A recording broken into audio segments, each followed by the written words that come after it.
Welcome to Beyond the Magic, a place where secrets aren't exposed, but stories are.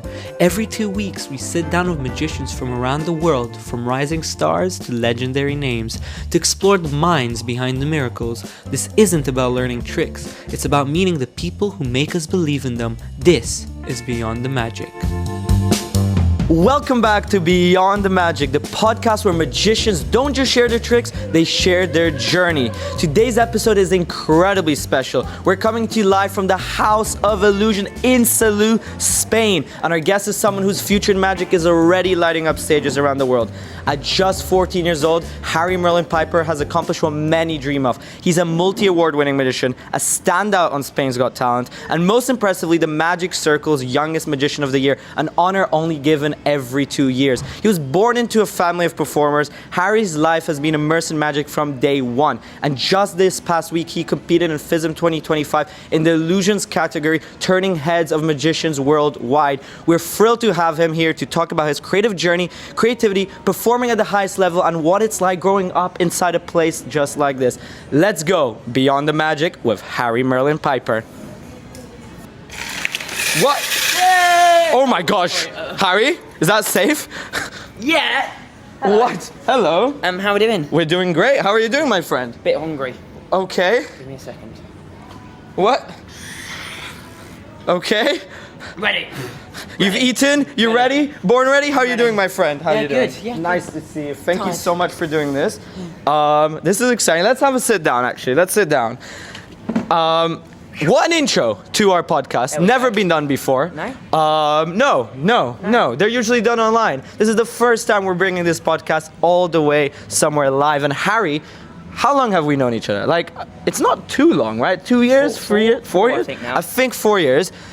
We've been good friends, and I'm so excited that we finally had a chance to come here. We also have the amazing Tom. We have to give him a shout out. Tom in the back there, helping us film. This is so exciting. We have a few amazing questions for you today. Ooh, I'm excited. But in general, your magic has started really, really fascinating, right? You've done so much in the magic world. You've grown up right here. Yeah, at the House of Illusion. Since you've been like zero, quite literally. And but when was it? Because obviously we're going to talk about your dad. He's an amazing, amazing magician himself, an amazing entertainer, and an amazing businessman himself.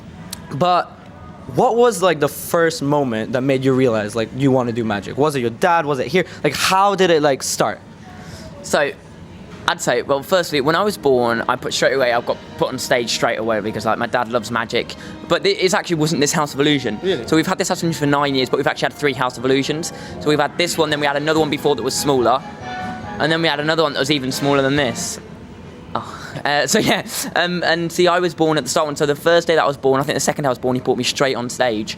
And I just remember that, I don't remember it because I was a day old, but it was like, it would have been amazing feeling. I just fell in love with this beautiful thing. I think my dad was a big part of it as well, but I don't get forced, don't worry. I do it because I love it. And yeah, I really enjoy it. It's really fun. I've been to a load of places because of magic. It's been amazing.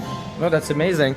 Are there any iconic moments, because you've traveled the world a lot, you've done a lot of different acts, but is there like one specific moment? Like just recently you were in Texas, right? How does that go? This ain't Texas. Woo! Sorry. No. So Texas was really good, actually. It was really fun. I had a Texas barbecue. I had everything. I went to perform with a load of young kids. It was really fun. I was the only one from outside of America. That was a big achievement for me. It was the first time really that I performed outside of Europe for like a main stage. So it was really fun. And this year I might have another surprise thing in America, but we don't know yet. We don't know. Little sneaky peek. But yeah, then I went. I've been to London a lot, of course, because I've been performing at the Magic Circle with Young Magician of the Year after winning that. Yeah. And then as well, I've been FISM, Italy. That was an amazing opportunity for me. It was crazy. It was scary, but it was really fun. Because I was one of the only kids in that competition. I was the youngest ever entry in FISM, so it was like, you know. We'd love to hear about FISM and the Young Magician of the Year very soon, but let's actually go there. Like Magic Circle, right. Young Magicians Club, something huge part of your life. And then, was it last year or 2 years ago now? Last year. Last year, you won the Young Magician of the Year. So tell us a little bit about what that award is. Like, how does it work? Just like the whole procedure. And then how has it been to win? Wait, you guys need to understand. Harry's now 14, but he won at 13 years old. There's not many magicians that can do that. I am the youngest one to ever win that competition. That's crazy. That's great. So, like, tell us about the competition itself, the experience. So, how do you prepare for So the experience was really good. I prepared for it by creating an act, of course. Where my act was mixed up with like a rubber matrix at the start. Then I did manipulation. I did a load of cool stuff.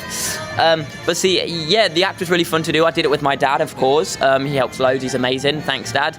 And yeah, so Young Magician was a really good experience. It was my first time really ever performing outside. Well, I did J-Day. I won J-Day first. That was like my first ever one where I did a ventriloquism act mixed up with magic. That was really fun. And I did a really bad manipulation act. That was like my first ever manip act, and that was really bad compared to this one I have now. But yeah, so that was first. Then after J-Day, I got asked to do Young Magician of the Year, so I got straightly entered because I won J-Day. It was a really fun experience. I was there with all my friends as well.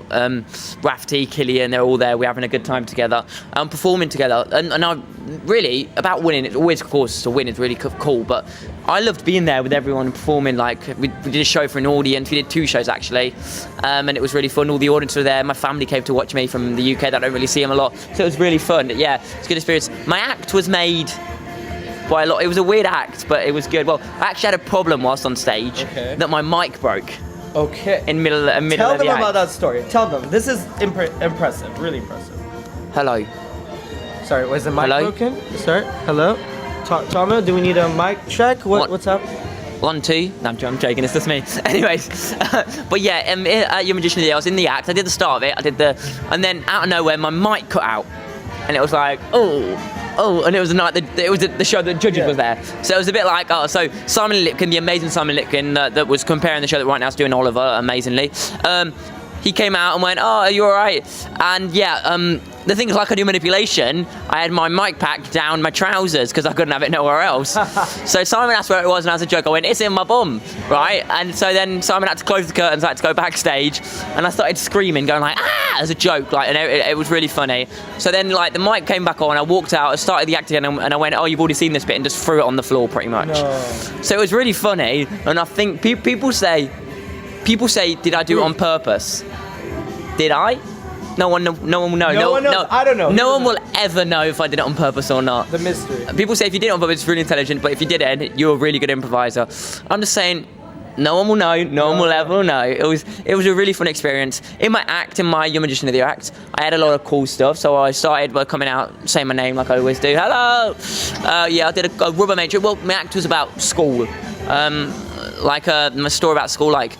What's my school like? So I started like a rubber matrix and I'm boarding class. I like play around my rubbers, like this really cool rubber matrix. Then I went into a manip act. Ooh. A manip act with cards. Ooh. Oh my gosh. What? Sorry, I'm getting excited. Okay.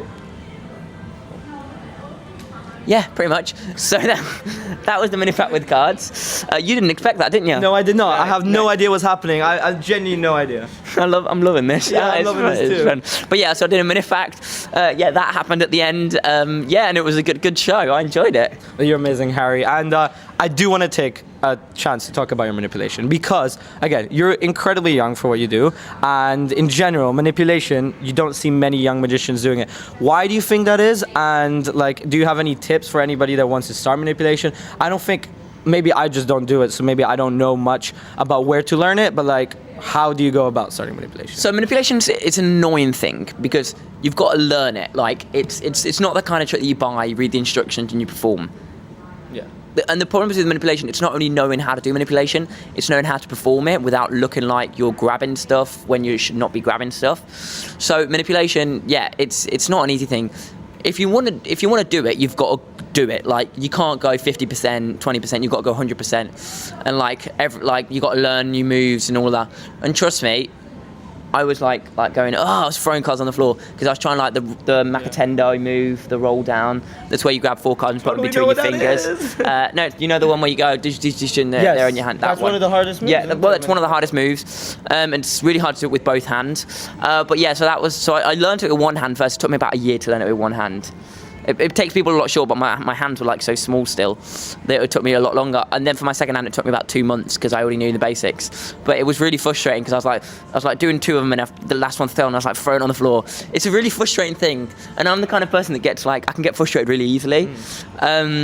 But But yeah, so I was like trying to learn all these moves, and I just kept on getting annoyed. But yeah, you might think I want to quit, but don't, because you can do it. You can do it. I love that. And you also mentioned, because it's an act. It involves not only the technique, but also you need to know how to use music. You need to know how to be a good performer, even if you master the sleight, right, of manipulation. And not only that, you've got to know how to steal. How to steal your loads. Your loads, of course. Yeah. Because like a manipulation act is really good, but the cards appear from somewhere, and they've got to come from somewhere, of course. And it needs to look like they just come from thin air. But there's there can happen where people like, and I struggle with it sometimes, where you go to grab your load when it and it looks obvious that you're grabbing something, when that can't happen. It's really hard to do, because you've got to it's like a dance. A really good person doing it is Yu Jin. Yeah. You never see Yu Jin go for something, you never see him reach for something. He always just reaches out into thin air and appears a card, and you always think, where the hell did he grab that from? But it's so good, because he massage his body while it's crazy. The way that he does it is amazing. So that involves choreography. That involves I love that you compare it to a dance, because it really is. Even when you watch as an audience member, it feels like a dance. It's not just here's a trick, end of the trick. It's a whole beautiful masterpiece. But let's take it a bigger step, because as we said, it involves a lot of things like music, lighting, all blah, blah, blah, blah, blah. But in general, we can start with manipulation act. But in general, how do you build an act to make it stand out? That's what you've done. You've literally entered FISM. You've won Young Magician of the Year, J-Day, and so many other competitions. You need an act for that. You can just do trick, but how do you make it unique? What's your process? So I'm very lucky to have my dad, of course, and my dad knows a lot of names in the magic industry, and he knows a lot of people. I'm so lucky for that. But as well, as an example, my FISM act, I already had. Well, let's start with this. Yeah. J-Day, I had an act that I did for Spain's Got Talent that I shuffled around a little bit, that I did J-Day at. Okay. That's a mix of ventriloquism, because I'm a ventriloquist as well. So it's a mix of ventriloquism and magic that no one's ever done before, where you mix ventriloquism and magic together. And the act was the puppet didn't have a name, blah, blah, I did all the magic with it, and at the end my hand would come out the puppet pot, and there'd be the name that someone named on the hand that I've had inside the puppet the whole time. Then, so with that act, I did that. So then, Young Magician of the Year. At the end of my Jedi act, I did a little manip version, and it was a tribute to Anne Harlim. That's an amazing guy. If you haven't seen it, you got to watch it. Anne Harlim. His act's amazing. The skill he's got, and he was the first person I think to do manipulation upbeat. Okay. So not slow and slow is beautiful, but he was the first person to go the beat music. Yeah. It was still beautiful, but he did the beat music. So I did a tribute to that, and then I went, I want to do that. And that's, of course, I met John Wood Parks, a really good friend of mine now, that he does Up to Beat as well. I'm a titanium. Yeah, he does all the good songs. He nicked all the good songs, that's the problem. He took all the good beat songs. So I went, do you know what, I want to do an Up to Beat manipulation act. Yeah.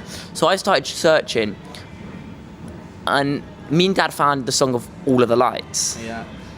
What I really love about it is that it's got a slow intro, because it's got a slow reprise, I think, a slow intro with a piano or a violin, piano and violin at the start. And then it goes, all of the light brown, and it starts with the Up to Beat. Yeah. So I like it because it starts slow and looks beautiful, and then you go, no, I'm a kid, I need to do Up to Beat, bang, and it starts with that. And then as well with the Rubber Matrix one, my idea was to do an act themed to school. Yeah. So I'd start when I'd get bored in class, I'd play around with rubbers, because actually the original story came from when I got caught playing with cards and learning the Macatenda in school, and my teacher put me in detention for that. What? I know, so that's the reason that happened. So then after that I went, I want to do an act, and I mentioned her name in the act, saying That's funny. Funny. But yeah. So has she seen the act, by the way? No, she hasn't seen it. She's never seen it. No. Oh my gosh. But yeah. And they probably never will. My teachers don't really care. Aww. It's annoying. But the thing is, it's funny. How do I say it? Because so at the start they were like, oh yeah, magic. But then now they've started seeing that I'm going to all these places in the world. They're like, oh my god, yeah, it's really cool. I'm happy for it as well. But my teacher, I'm always I'm not leaving school, but I always have I need to take this week off because I'm going to blah blah blah, and I'm going to blah blah blah, and they're like So I've always got extra work and everything, but it's really fun, and they understand. There's a lot of teachers that understand. There's a couple that go, yeah, but it's normal. And then with that, then I thought, well, Rubber Matrix after getting told off, and then Then my manipulation act, I had an idea when I went to the playground, instead of playing football and basketball, I'd go and stand on an old tree stump and do my manipulation act. And then and I'd play around with all the lights. And I'd talk about the sun, and then it would turn into all the lights. And I really like it because I've like mixed some lights inside the all of the lights act, so it makes sense with like lights and all the lights and cards and lights. So yeah, it was really exciting. And then yeah, pretty much. And then after your Magician of the Year, I did Edinburgh. Ah, okay. Edinburgh was, I only did a week, but it was a really fun experience. Again, the show was about my school day, and it was really funny. My dad was a teacher. That was really, really funny. Oh, wow. And like it was a really good, I really enjoyed it because we had like a prediction at the end where when everyone walked in, like they drawn on pictures, like drawn any picture they wanted, and we hanged them all up across the room in the theatre. And then at the end of the show, all the pictures they drawn would predict what happened throughout the whole show. Okay, so it was like a really, really like, and it was school invited because you know when you walk into a class, they've got all like the drawings hanging up on that rope. So that's what we did, and we mixed it up with like break time, math, art, and like I did art and I did a colour match with spray cans and everything. So it was a really fun show. I want to see that. It's amazing. It was a really fun show. Then after that it was Texas. Yeah. Texas was really fun. I did my manipulation act there. I performed at the Stars of Tomorrow at it was really fun. It was like a Texas convention, and we did it like they did a kids show. And I actually did 2 acts. I did the puppet act with the name, and I did the manipulation act. So I did the puppet act, I think, like through the start, and then the manipulation at the end, the last act. That was really fun. Then after that, so much. And now you think about it, you're like, then it was FISM. Yeah, let's talk about FISM, Harry. Just in general, like, of course, you're really young. But you went to illusions category. Tell us about that, and then add anything else you need. Oh, okay, yeah, all right. Ginger. What? Sorry. So. Tell us about the entire FISM experience. Like, how did it feel, creating it, doing it, everything FISM. Okay, so I remember my dad told me about 2 years, well, not 2 years, about a year ago, saying, "You've won your Magician of the Year. Marvin says, blah, like you can enter. If you want, you can enter FISM. I've entered you in FISM. I didn't even choke, like Dad just went, wow. No, but that's what I liked, because I was like, he asked me about it, and I went, I was like, should I do it, should I not? Like, I'm going to get slashed, like, because a 14-year-old against people that have done it for 20 years is, like, completely different. But yeah, he entered me in it, so I started working on this act, where I wanted to do an illusion act. And see, because I love illusion, you don't actually see me, I did a TV show in Spain out here as well, where I did an illusion, like a big illusion. It was really fun. So yeah, I did a FISM, I did an illusion act. Bye. Sorry there. So yeah, I did an illusion act. So I wanted to do illusions that no one's seen before, or they have, but they haven't. I'll explain what I mean. So FISM, I started with there's always a story to my act. So the story was that my dad, in the quarantine, my dad had a warehouse that I sneaked into, full of old magic tricks. So there was a story about this red and blue box that would do ventriloquism with me and everything. And it was this like old illusion, it was a Faust illusion that hasn't been performed for over 120 years. It has never been on stage, and it's about 200 years old, that illusion. Wow. And it cost a bit of cash. And so I was transporting it like my little baby going, be careful. But yeah, so I did that. No one's ever seen that before, because I don't think no one's ever lived 120 years. That's like safe. So yeah, so I did that. Then I did my manipulation act, all the lights. Then I did something different. I did the suspended animation illusion. That's a very famous illusion, but with a twist. Yeah. So I did it. So you know the suspended animation illusion is normally with where you open a cloth and the change happens. If you want, I'll put a little video of the original. We'll put a little video of the little original version where the change happens. Pow! And all that. So I did it. I'm not going to put a video of my version because it's a little secret. I don't want it to be online. You have to see it. You have to see it. FISM should have came. But my version was the illusion with a separation in the middle, so the cloth wasn't touching the box. Now you might be asking, what? It's hard to explain. Yeah. It's hard to explain. Yeah. So if you see the original version, you'll get what I mean. Where like normally it happens with the cloth next to it and the change happens, but there's no cloth. The cloth is like 5 meters away from the box, so it's like a change. For magicians, that was a wow moment, and it was a really happy moment for me. It was my creation. So I made that idea, and then Dad went, oh my God, I love it. So we made it up and everything. Yeah. And then FISM, and then so for me, FISM wasn't to win. Yeah. It wasn't to win a prize. It was to get my name out there, because I knew I wasn't going to win anything, because I'm 14, and I know there's people that have done this for so many more years than me. They've got so much more skill than me. So it was more of an experience and to get opportunities. So like I've got a load of stuff out of it that I cannot say, sadly. You might get a little sneak peek of stuff maybe later. But yeah, so I've got a load of stuff out of it. I've got a load of magicians that are trying to they're going to help me with some stuff. So it's really fun. I'm really excited. I'm just saying one thing. See you in Busan. Ooh. And in FISM Europe in Manresa. Manresa's actually 45 minutes away from here, so that's going to be a good FISM. Look, I'm going to bring all the stuff there. Because all I want to say here is that as someone watching Harry's act, it was not. Calling Harry a friend is the biggest honor ever, because you need to see him. And by the way, you need to guys come to this fabulous venue here in Salou. But Harry's act is so magical, and like just seeing you compete makes you already a winner. No one by the way, how do you enter FISM? You can't. You have to win a FISM qualified contest. And the steps, and you need to be you have to be part of an organization, blah, blah, blah, there's so much stuff. So just the fact you did that already makes you a winner. Just before we end this, and we also have a very special question at the end from our last guest, I do want to talk about challenges and stuff. If we were ever gonna give someone advice right now, because you've mentioned all the steps, like building an act, you making it unique, seeking inspiration, all sorts of stuff. Also, would you think, by the way, that investing time into the research aspect of building an act is equally as important? And so then say what yes. So I think yes, but the thing you've got to be careful with, because there's one thing is research, there's another thing that's copy, right?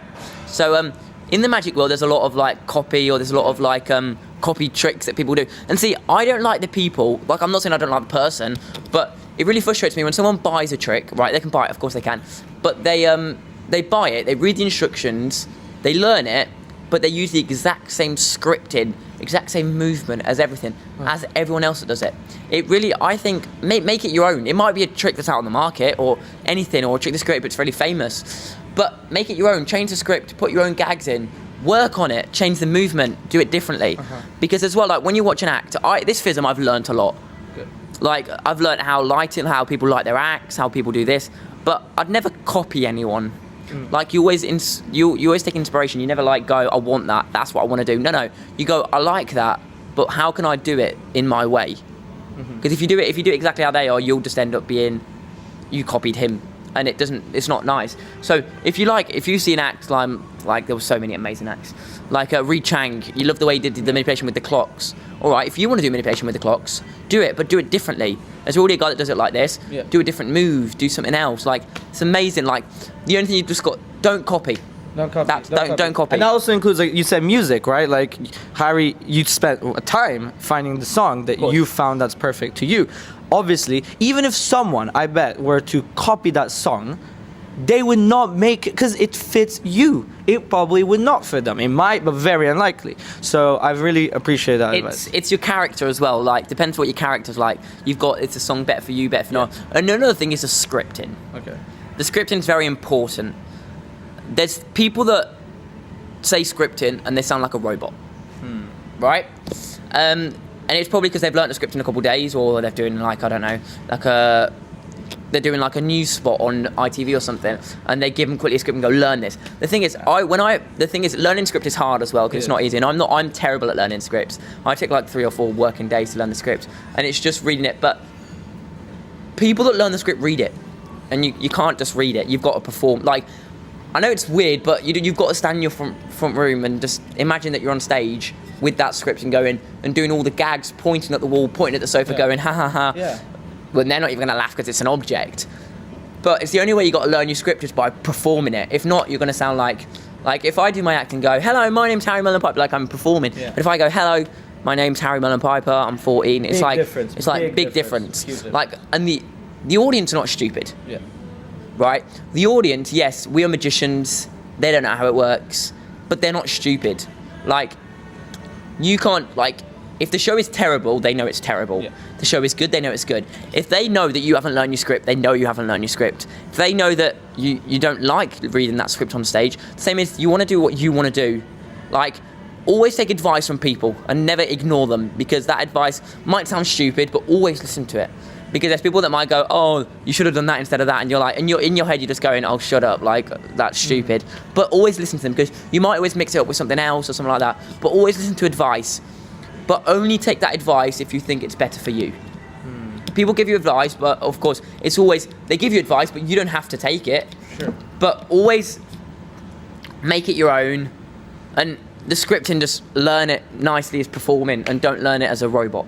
I love that. I really, really, really do. And I think it's interesting because it kind of answers the final question by our last guest. But I think if you could add a little bit more, it might be interesting. We had a question for Lord Harry. If you're new to this podcast, by the way, essentially, we take the last guest, which was Lord Harry. You should check that episode out too. And they bring a question for this guest. And you have to watch the next episode to find out what Harry's question is for the next guest. But this question is actually really interesting because it kind of talks about what magicians really don't do. So Harry, I'll read it out exactly word by word. What? Harry says, and it's ironic, Harry, right, yeah. What's one truth about performing magic professionally that no one talks about, but every magician needs to hear? Like a really strong, solid truth. You could take a few seconds to think. Oh, good. That's a good question. It is a good question, Harry. I don't mean me, I mean the other. Yeah. One thing that magicians have got to learn a lot is stage presence, stage set. When you see an act that's got a magician's table on stage, it's a magician's table. It's not, you know what I mean? Like if you're on stage with like a shiny case, it's a magician's case. If that's your style, okay, but make it different. Like all magicians go to their gigs with a case, shiny case, silver, black. You want to turn up and they go, oh, like, then because people have already seen magicians before and they know what a magician's like. So if you go there and do something different, they'll remember you and they'll go, and they might book you for the next gig because they'll go, oh my God, I remember that magician that instead of doing this thing, he did that and it was so much better. Like, why turn up in like a silver case? Why not turn up in, I don't know, something, it might look weird, but it will grab attention. Mm-hmm. Like you'll stand out, and that's what you want. You want to stand out in a good way, of course. But you want to stand out, like, as well, like even as an example, when I did Young Magician of the Year, I appeared on Sky News. Mm-hmm. But I never appeared on Sky News because they asked me to appear on Sky News. The only reason I appeared on Sky News is the day after I won, I went to the BBC headquarters. Wow. I sneaked in, I said, oh look, I've won a trophy, I've got to film something. So they let me in through security, right? Don't know how it worked. My dad's a really good blagger. We were there, I sat down in the reception of BBC from 8 a.m. in the morning till about 9 o'clock at night.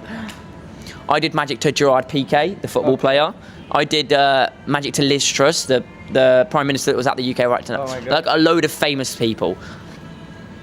And I got a lot of contacts. And then the next day I got a call from Sky News, someone that contacted Sky News from the, not from the BBC, like a worker that was there working, saying, we've got this kid, he just won a trophy, he'd be amazing, he's amazing at magic. So that's how I got on it. But the only reason I got on it is because I went for them. Because they'll never come for you, they rarely come for you. You've always got to go for them. Oh, that's amazing. That is really valuable advice. I've personally learned so much from this. Any other last things you want to touch? But that was really, really motivational. Strong way to end. I've said everything. Let me think. Wait. But yeah, I just stand out, be different. I'm ginger. No, I'm joking. That's not it. Don't be ginger. No, that's not the point. Yeah. No, but like, yeah, just stand out. Like, don't be the typical magician. What a strong way to be yourself, but stand out. Don't be oh, that magician at the wedding was really good. No, you want, oh my God, Harry Merlin Piper, the wedding, he did this trick, or he made this thing change by this. And maybe you do like a card across, whatever, but perform it differently, perform it in a way that no one's ever seen before, so they remember you. Harry, thank you so much. I genuinely mean it from the bottom of my heart. Thank you for inviting us here. It's been such a blast. I'll remember this holiday for a long time. And you're amazing. Thank you guys so much for listening. Please check out Harry. Harry, where can they find you? Tell them your Instagram. Tell them everything. So you can find me. I'm performing most nights here at the House of Illusion in Salou, Spain. An amazing venue. You better come. No, I'm joking. I'm going to come and get you. No, I'm joking. Yeah, you can follow me on Harry Merlin Piper, the Harry Merlin Piper, on Instagram, Facebook, TikTok, anything you want. Yeah, you'll see me around. I'm going to a lot of places around the world. So if you ever want me to perform anywhere or anything, just send me a message on anywhere. As well, my dad, Ronnie James Piper, and this is House of Illusion. We've got Instagrams for each thing. Did you know what the best thing about this podcast now is? What? We've got a load of cards on the floor and confetti we're gonna have to pick up. It's gonna be really fun. Really fun. Because they've got a show tonight here. Yeah. Well, I'm performing in it. So yeah. Thank you very much for having me. Thank you so much, Harry, and you guys have been amazing. We will see you in the next episode. Make sure you check it out every 2 weeks. Comes out on Thursday. You guys have been amazing. Thank you so much for watching Beyond the Magic podcast. It's time to eat. Excuse me? What? Yeah, but that's it. Cut.